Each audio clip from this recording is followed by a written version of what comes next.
Осы фикс прайс қашы әңгіме шоқ. Ассалаумағалейкум. Қайырлы күн нағаш жұртым, қалайсыздар?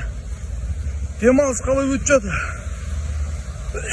Что-то мен ауырым қырап жатырмын ба. Магазинге келдім. Бір пакет заттар алдым. Үйге барып көрсетейін. Көрсетейін ба? По факту. Мына фикс прайстың бағаларына ше. Не могу деген баға, не могу. Распаковка, он ағай. Зубная щетка, порошок, блин. Ну, крем для лица. Одноразовая бритва. Зубная паста. Морская соль, натуральная.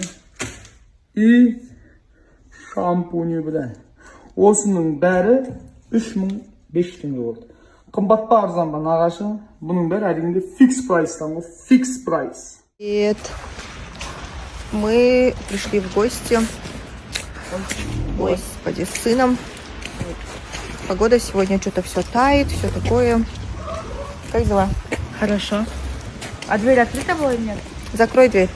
Алейкум баршаңызға. Шымкенттеміз. Үйімде. Өз үйім өлен төсегім деп. Бір Шымкент әкімшілігінде жұмыс істейтінде жоқ, а? Именно біздің көшеге жол салмай жатыр. Мына жақтарда бар, мына жақтарда бар. Именно біздің көшеде жоқ болмай жатыр. Соны таныс-таныстар болса, айтсаңыздар. Адрес жазып жіберейін болса. Сол, сағыныш басып. Үйдеміз, в общем.